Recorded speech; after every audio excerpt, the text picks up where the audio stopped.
அனைவருக்கும் வணக்கம். என் பெயர் ஜெயகிருத்திகா. ரெட்டியார்சத்திரம் ஒன்றியம் ஊராட்சி ஒன்றிய நடுநிலைப்பள்ளி ஆசாரிப்புதூரில் நான் 8ஆம் வகுப்பு பயில்கிறேன். இப்போது உங்கள் முன் தனி நடிப்பில் பழங்குடியின பெண்ணாக நடிக்க உள்ளேன்.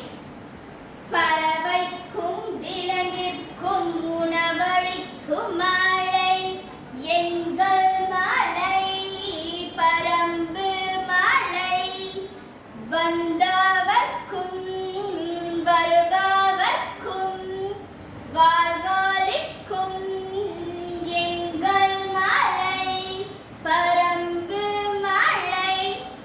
அப்பழமையான மழையின் மகள் நான். என்னது, எங்களிடத்தை கைப்பற்ற போகிறீர்களா? வேடிக்கையாக உள்ளது. இந்த பூமியை நீங்கள் புனிதமாக கருதுகிறீர்களா? அப்படி தெரியவில்லையே. ஆனால் இந்த பூமியில் ஒவ்வொரு துகளும் எம் மக்களுக்கு புனிதமானவையாகும். காற்றே, உன்னை கைப்பற்ற முடியுமா? ஒரு தூய்மையை தான் அறிய முடியுமா அவர்களால்? எனக்கு புரியவில்லை. உன்னை விலை கொடுத்து வாங்க விடுவேனானால் விடவே மாட்டேன். யார் எங்கே சிரிப்பது? அங்கே பாருங்கள் எனது சகோதரிகளான மலர்களை. எப்படி அழகாக சிரிக்க முடிகிறது உங்களால்? சகோதரிகளே, அழகாக சிரியுங்கள். என்னை கைது செய்து விடாதீர்கள். சடக் சடக் சடக் சடக். வாருங்கள் சகோதரர்களே, என்னையும் ஏற்றிக் கொண்டு செல்வீர்களா? எங்கே உனது நண்பர்களான மயிலும் மானும் இருக்கிறீர்களா? உங்களுக்கோ செய்தி, நம் இடத்தை கைப்பற்ற போகிறார்களாமே, தெரியுமா? அமைதி அமைதி. ஏன் இந்த சலசலப்பு? பொறுத்திருப்போம் சகோதரர்களே, தக்க சமயத்தில் பதிலடி கொடுப்போம். யாரோ அழைப்பது போல் உள்ளதே.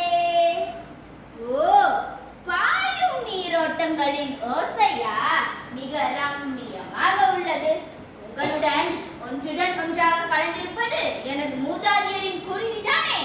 மறுபடியும் என்ன ஓசை? ஓ, அசைத்தாடும் இலைகளின் ஓசையா? பூச்சி இனங்களின் ரீங்காரமா? உங்கள் இசை தென்றலுடன் கைகோர்க்கும் அழகு. அப்பப்பா, வார்த்தைகளே போட்டி போடுகின்றன உங்களை வர்ணிக்க. நானும் சிறிது நேரம் தென்றலில் கலகிறேன். லா லா லா லா லா லா லா லா லா லா லா லா லா லா லா லா லா. ஆஹா, மழைத்துளிகளே, என் தாயான நிலத்திற்கு இனிய மனம் உண்டு என என் மனமறியும். பாவம், சின்னஞ்சிறிய எறும்புகள் கூட மண் வாசனையால் திக்குமுக்காடப் போகின்றன. அப்படிப்பட்ட உன்னை விலை கொடுத்து வாங்க போகிறார்களாமே, உன்னை எப்படி பிரிவேன் நான்? ஆனால் நாங்கள் அனுபவித்த இன்பங்களை அவர்களால் பெற முடியுமா? உன்னை போற்றி பாதுகாப்பதால் அவர்களுக்கு தெரியுமா? இல்லை, தேவதார் மரங்களின் இளவின் மனத்தை உணர முடியுமா? எனது மூதாதையரின் குருதியை தான் உணர முடியுமா அவர்களால்? மனிதர்களே, இந்நிலத்தை வாங்குவதும் விற்பதும் உங்களுக்கு ஆடுகள் அல்லது மணிகள் விற்பது போன்றவை. ஆனால் எங்கள் குலமகளின் நிலைமை ஆவாள். உங்கள் கோர பசியானது இப்பூமியை கொன்றழித்து பாழாக்கி பாலைவனமாக்கிவிடும். நாகரிக வளர்ச்சியின் காரணமாக உங்களுக்கும் எங்களுக்கும் வேறுபாடு இருக்கலாம். அதனால் நீங்கள் வல்லமை படைத்தவர்கள் என்பது பொருள் அல்ல. உங்கள் நகர வாழ்க்கை எழுப்பும் ஒளி எங்கள் காதை பிளக்கின்றன. அறிவியல் தொழில்நுட்பங்கள் முன்னேற்றம் அதிகமாக ஆனாலும் அவை தோற்று போகையில் இயற்கையுடன் இணைந்து வாழும் எங்களிடம் நீங்கள் தோற்று போவீர்கள். தாழை மரத்தின் நுனியை கிள்ளுகிற அறமற்ற செயலை ஒருபோதும் செய்ததில்லை நாங்கள். ஆனால் நீங்களோ இயற்கைக்கு முரணாக மரங்களை கொத்து கொத்தாக வெட்டி சாய்க்கிறீர்கள்.